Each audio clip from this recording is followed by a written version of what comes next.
Haleluya. Tuhan tahu jalan hidup kita. Seandainya Tuhan menguji kita, percayalah kita akan timbul seperti emas. Sebab itu, percaya kepada Tuhan, tetap setia kepada Tuhan, lakukan perintah-perintah Tuhan.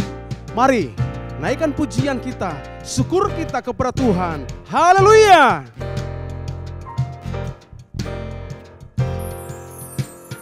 Jangan mengeluh walau berat hidupmu, pandang pada Yesus juru selamatmu.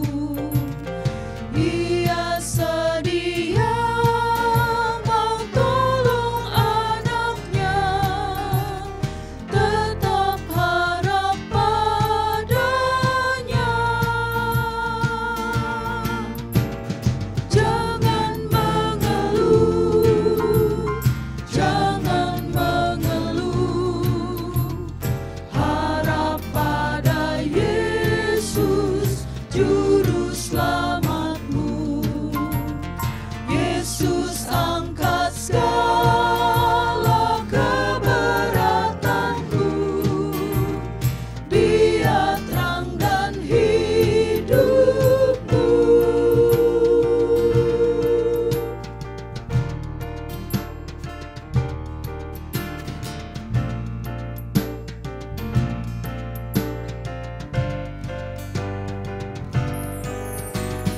Jangan mengeluh dalam pencobaan, bila jalan gelap terang tak sinarlah. Pandang ke atas, di sana kuatmu, Dia terangkan jalanmu. Jangan mengeluh, jangan mengeluh, harap pada Yesus juru selamatmu. Yesus angkat segala keberatanmu, Dia terangkan hidupmu. Jangan mengeluh, jangan mengeluh, harap pada Yesus juru selamatmu. Yesus angkat segala keberatanmu, Dia terangkan hidupmu. Yesus angkat segala keberatanmu, Dia terangkan hidupmu.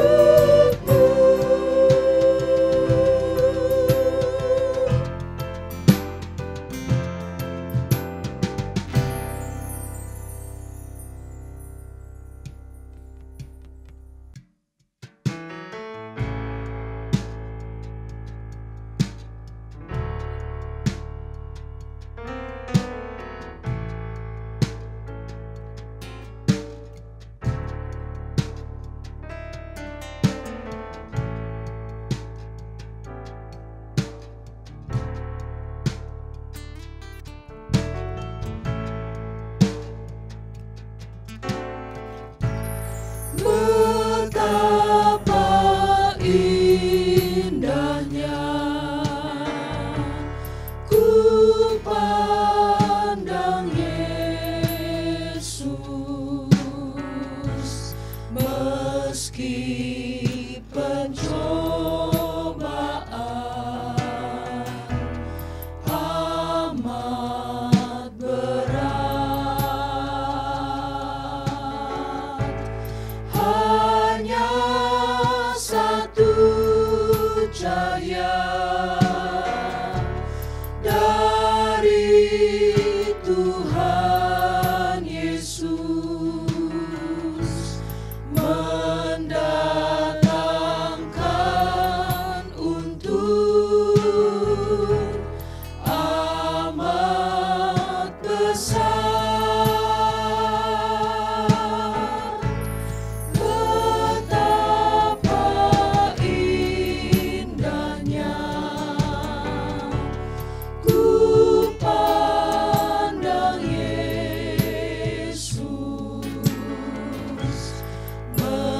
memasuki pencobaan amat berat. Hanya satu cahaya dari Tuhan Yesus mendatangkan untuk amat besar. Hanya satu cahaya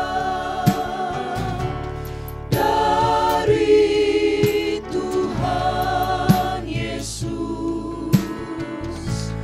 mendatangkan untuk amat besar.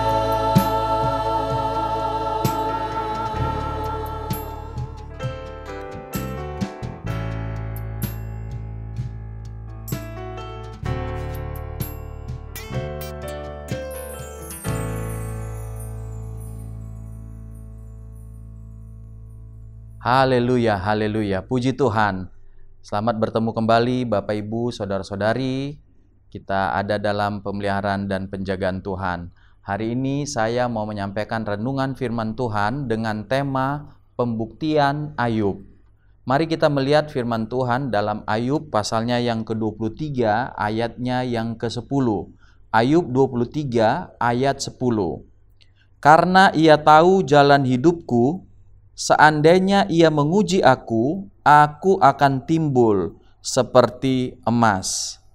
Ayat ini adalah sesuatu yang sudah dialami oleh Ayub sendiri. Dia mengalami ujian dan dia menyatakan bahwa ujian itu akan membuat dia timbul seperti emas. Kalau kita melihat ayat ini, maka yang pertama dia katakan bahwa Allah itu tahu jalan hidupnya. Dalam kitab Ayub ini dinyatakan bagaimana jalan hidup Ayub.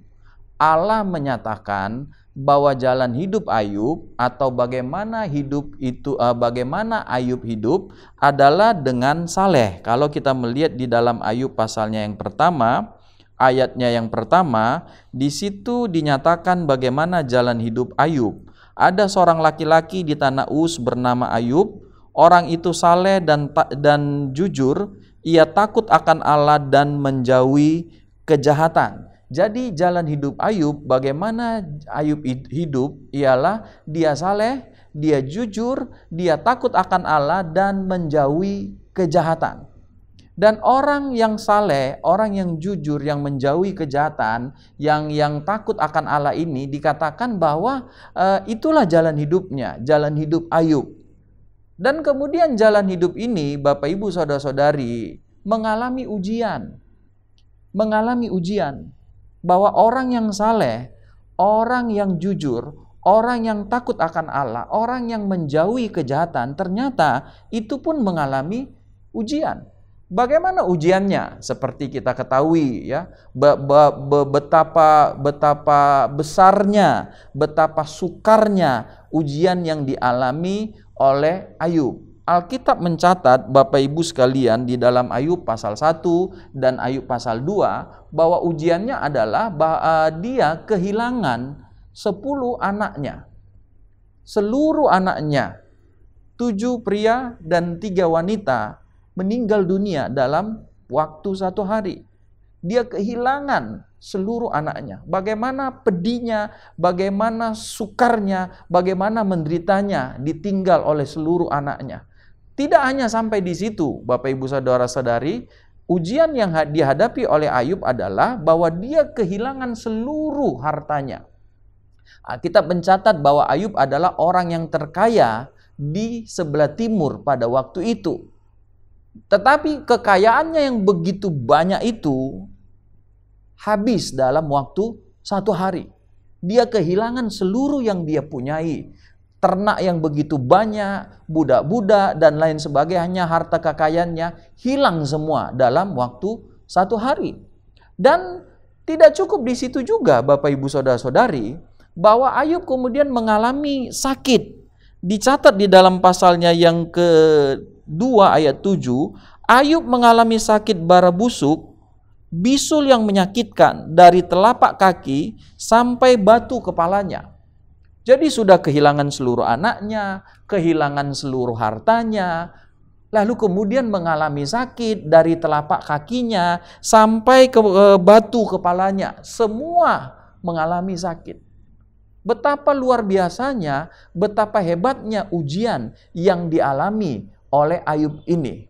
Tapi kemudian yang kita lihat, Bapak Ibu Saudara-saudari, Alkitab mencatat kepada kita bahwa dalam ujian, dalam penderitaan yang begitu hebat tersebut, Alkitab mencatat bahwa Ayub tetap tekun di dalam kesalehannya.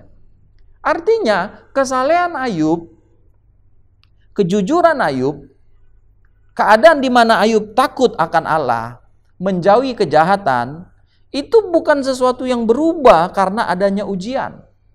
Atau dengan kalimat lain kita bisa berkata bahwa ujian tersebut, Bapak Ibu sekalian, menunjukkan betapa Ayub ini adalah seorang yang saleh, jujur, menjauhi kejahatan, takut akan Allah. Dan itu adalah sesuatu yang benar-benar dipunyainya. Dia saleh, dia jujur, takut akan Allah, menjauhi kejahatan. Waktu dia senang, waktu juga dia tidak senang. Waktu dia menerima berkat-berkat yang luar biasa, ataupun waktu dia diambil berkat-berkatnya dari dia. Waktu dia menerima anak-anak yang begitu luar biasa, ataupun waktu anak-anak itu diambil dari dia. Waktu dia sehat ataupun waktu dia sakit. Jadi inilah yang kemudian membuat Ayub berkata, kalau dia ketika ujian itu datang, maka aku akan timbul seperti emas. Orang menguji keaslian emas dengan berbagai cara. Salah satunya tentu dengan api. Karena emas itu akan tahan dengan api. Berbeda dengan barang-barang lain. Contohnya kayu. Ketika api datang, ketika dia dibakar, maka kayu akan berubah. Tapi emas, dia tidak berubah. Hanya dia akan berubah dari yang padat kemudian menjadi emas yang cair. Tapi tetap dia disebut emas. Jadi ketika api itu datang, maka emas di situ akan terbukti bahwa barang itu adalah emas. Begitu juga ketika ujian itu datang, maka akan terbukti bahwa orang tersebut, Ayub, adalah orang yang saleh, orang yang jujur, orang yang takut akan Allah, orang yang menjauhi kejahatan. Jadi Bapak Ibu Saudara-saudari, kesalehan kita, kecintaan kita akan Tuhan, itu adalah sesuatu yang harusnya tetap ketika kita tidak diuji ataupun ketika kita melewati ujian. Ketika kita senang ataupun ketika kita tidak senang. Ketika kita mendapatkan atau dari kita diambil sesuatu. Jadi disebut bahwa kesalehan, kejujuran, takut akan Allah itu adalah sesuatu yang tetap. Kalau kemudian dia berubah, maka itu tidak disebut saleh. Kalau ketika ujian, ketika dia menghadapi penderitaan, kerugian, lalu kemudian dia tidak saleh lagi, dia tidak takut akan Tuhan lagi, dia tidak menjauhi kejahatan lagi, maka dia tidak disebut Tuhan sebagai orang yang saleh. Jadi sekali lagi Bapak Ibu sekalian, ya, kalau kita menyatakan kita orang percaya, kita menyatakan kita orang yang cinta Tuhan, kita orang yang taat kepada firman Tuhan, maka kesemuanya itu, pernyataan kita itu, keadaan kita, status kita itu baru benar-benar sah, baru benar-benar menjadi sesuatu yang kuat ketika kita mendapatkan ujian. Jadi ujian itulah yang akan membuktikan, menyatakan bahwa kita orang saleh, kita orang jujur, orang yang takut akan Tuhan, dan orang yang menjauhi kejahatan. Jadi ujian adalah pembuktian iman kita, kecintaan kita pada Tuhan, kejujuran kita, Bagaimana kita menjauhi kejahatan. Jadi itu akan menjadi pembuktian yang mendatangkan kesah, ya, sesuatu yang sah dari iman percaya kita. Puji Tuhan Bapak Ibu saudara-saudari. Lalu kemudian yang kalau kita kemudian melihat dalam 1 Petrus pasal 1 ayat 6 dan 7, 1 Petrus 1 ayat 6 dan 7, di sana disebutkan, bergembiralah akan hal itu, sekalipun sekarang ini kamu seketika harus berduka cita oleh berbagai-bagai pencobaan. Maksud semuanya itu ialah untuk membuktikan kemurnian imanmu yang jauh lebih tinggi nilainya daripada emas yang fana yang diuji kemurniannya dengan api, sehingga kamu memperoleh puji-pujian dan kemuliaan dan kehormatan pada hari Yesus Kristus menyatakan dirinya. Jadi di sini disebutkan bahwa emas itu diuji kemurniannya dengan api. Tadi saya katakan kalau memang dia emas, barang itu emas, maka ketika dia dibakar, dia tidak akan berubah, dia akan tetap seperti emas. Dia akan tetap menunjukkan kualitas emas. Dia tidak akan hancur, dia tidak akan berubah. Jadi begitu juga dengan iman kita, kecintaan kita, ketaatan kita. Ketika menghadapi ujian, maka justru di situ terlihatlah bahwa kita benar-benar orang yang saleh, orang yang jujur, orang yang cinta pada Tuhan, dan orang yang menjauhi kejahatan. Sehingga ujian itu adalah pembuktian atau pernyataan bahwa benarlah kita orang-orang yang cinta akan Tuhan. Kalau begitu, pernyataan Ayub yang mengatakan, ia tahu jalan hidupku, Tuhan tahu jalan hidupku, seandainya aku diuji, aku akan timbul seperti emas. Mari kita jadikan itu seperti pernyataan kita, tekad kita, bahwa kalau ujian itu datang, maka aku akan menyatakan, aku akan membukti atau akan terbukti bahwa aku adalah orang yang saleh. Ketika ujian itu datang, maka ujian itu akan membuktikan aku orang yang takut akan Tuhan. Ketika ujian itu datang, maka ujian itu akan membuktikan bahwa aku orang yang jujur. Ketika ujian itu datang, maka aku akan membuktikan bahwa aku takut akan Tuhan. Jadi, ujian adalah kesempatan bagi kita untuk menyatakan, membuktikan kualitas rohani kita, membuktikan iman kita, membuktikan kecintaan kita kepada Tuhan, membuktikan bagaimana kita mengasihi Tuhan lebih dari segalanya. Jadi ketika ujian itu datang, seperti apa ujian itu? Tadi Rasul Petrus berkata, cobaan itu seperti apa? Tantangan itu seperti apa? Apa yang Tuhan akan berikan atau akan izinkan untuk datang menguji kita? Maka mari kita pandang ujian itu sebagai penyataan, sebagai pembuktian. Jadi untuk kita membuktikan, aku ini orang yang cinta Tuhan, aku ini orang yang sabar, aku ini orang yang menjauhi kejahatan, aku ini orang yang taat kepada firman Tuhan. Puji Tuhan. Lalu saya akhiri dengan Yakobus pasal 1 ayat yang ke-12. Berbahagialah orang yang bertahan dalam pencobaan, sebab apabila ia sudah tahan uji, ia akan menerima mahkota kehidupan yang dijanjikan Allah kepada barang siapa yang mengasihi dia. Disebutkan berbahagia yang bertahan. Jadi ketika ujian datang, maka bertahanlah. Mari kita buktikan kita anak-anak Tuhan. Mari kita buktikan kita orang-orang yang cinta Tuhan. Mari kita buktikan kita orang-orang yang percaya. Mari kita buktikan bahwa kita orang-orang yang mengandalkan Tuhan. Ketika ujian itu datang, kita tidak mundur. Kita tidak berkurang dalam hal mutu, dalam hal cinta kita kepada Tuhan. Sehingga Bapak Ibu Saudara-saudari, ketika kita tahan uji, itu dinyatakan dengan kita melewati ujian itu. Dan tidak ada perubahan dalam hal kesalehan, kecintaan, iman, percaya kita kepada Tuhan. Kita tetap cinta Tuhan, kita tetap hidup saleh. Maka dikatakan ketika kita tahan uji, kita akan menerima mahkota kehidupan yang dijanjikan Allah kepada barang siapa yang mengasihi dia. Jadi ujian itu adalah pembuktian, penyataan siapa orang yang mengasihi Tuhan. Jadi bukan kita yang menyatakan bahwa kita mengasihi Tuhan, tetapi Tuhan yang menyatakan lewat ujian itu, benarlah orang ini mengasihi aku, benarlah orang ini percaya kepadaku, benarlah orang ini adalah orang-orang yang mencintai aku, yang mentaati aku lewat ujian itu. Jadi ketika ujian datang, mari kita pandang itu, kita tekadkan dalam hati kita, aku mau membuat ujian ini sebagai satu penyataan, satu pembuktian bahwa aku orang yang percaya, aku orang yang saleh, aku orang yang takut akan Tuhan. Aku orang yang menjauhi kejahatan. Maka ketika kita lewati ujian itu dan tahan uji, ada mahkota kehidupan yang kita akan terima. Tuhan memberkati kita semua. Haleluya. Mari kita berdoa.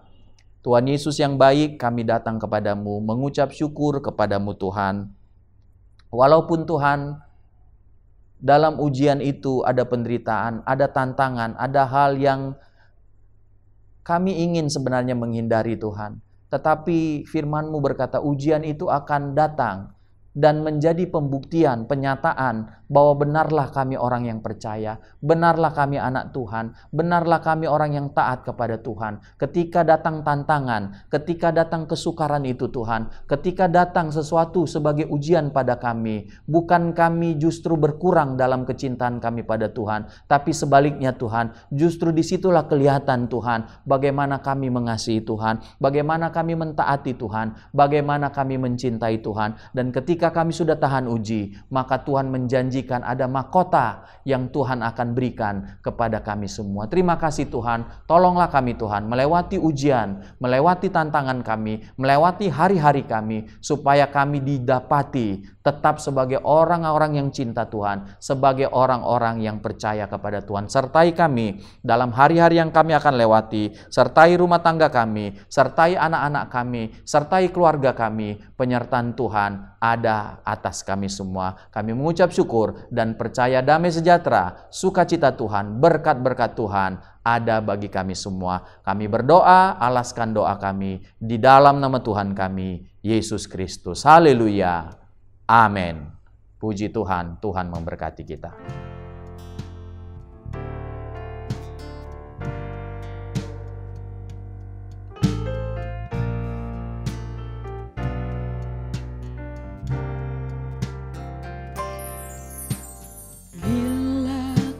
Rasa gelisah di hatimu, bila kelam kabut tak menentu hidupmu, ingat masih ada seorang penolong bagimu.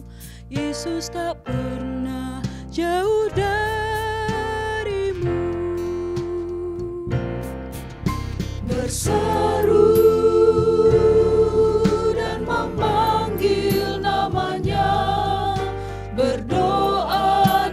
segera menghampiri dirimu. Percaya Yesus tak jauh darimu, Dia hanya sejauh doa. Bila cobaan membebani hidupmu, bila sengsara menimpa keadaanmu, ingat Yesus takkan pernah meninggalkanmu. Dia selalu pedulikan kamu. Berseru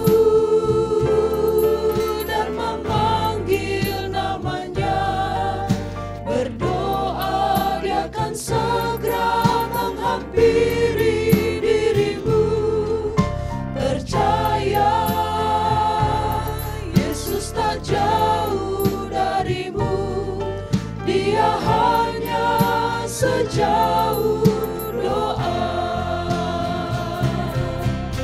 Berseru